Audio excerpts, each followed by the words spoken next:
আজকে না ভাবলাম সমস্ত কাজকর্ম করেই তাড়াতাড়ি রান্নাটা করে নিই। তাড়াতাড়ি তো হয় না, সমস্ত কাজকর্ম করতে করতে না অনেকটা টাইম লেগে যায়। তো আগে স্নান পুজোটা কমপ্লিট করে নিয়ে প্রত্যেক দিন প্রায় টাইমে আমি তাই করি, যখন যেটা সুবিধা হয় তখন সেই রকমই আমি কাজ করি। তো স্নান পুজো করে তো চলে এসেছি, এখন রান্না করতে বসে পড়েছি। এই দেখো সব কেটে কুটে গুছিয়ে নিলাম। আমার একটু কেটে কুটে গুছিয়ে রাখলে মানে সব কিছু কেটে কুটে গুছিয়ে তারপরে রান্না করতে বেশি ভালো লাগে, সেই জন্য সব কিছু কেটে কুটে রেখে দিয়েছি। এদিকে দেখো আমি আমের চাটনি করবো বলে এদিকে আম সিদ্ধ বসিয়ে দিয়েছি, এদিকে ঘ্যাটকলের ডান্টি হচ্ছে, পেঁয়াজ রসুন তারপরে কাঁঠালের বিচি চিংড়ি মাছ দিয়ে একটুখানি ভাজা ভাজা টাইপের করছি।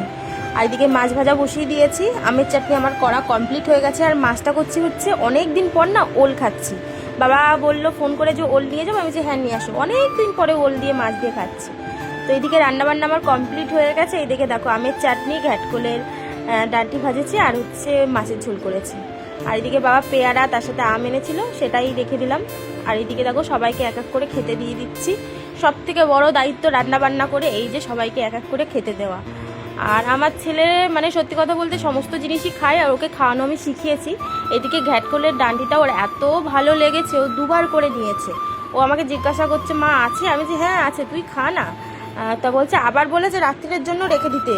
মানে ওর এত ভালো লেগেছে ঘ্যাটকলের ডান্ডিটা খেতে।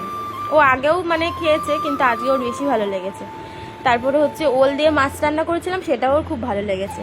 আর সত্যি কথা বলতে এই যে রান্নাবান্না করে যখন মানে ছেলেটা আমার তৃপ্তি করে খায় না ঠাকুরের ইচ্ছায়, আমার খুব ভালো লাগে যখন ভালো বলে আরও। আর এই যে ও দাদু হচ্ছে এই যে জুতো কিনে এনে দিয়েছে বলে দেখো সারাক্ষণ এই জুতো পরে খাটে পরে উঠে খেলা করছে। ওইদিকে ও পেয়ারা খাচ্ছে, আর ফ্রিজের মধ্যে অল্প একটু টক দই ছিল, সেটাই আমি এখন খাচ্ছি। তো তো আমি খেতে লাগি। সারাদিন তো এইভাবেই চলে গেল। তো চলো আজকের মতন টাটা, সবাই ভালো থেকো সুস্থ থেকো। আর কেমন লাগলো প্লিজ কমেন্ট করে জানিও। বাই সবাইকে, গুড নাইট।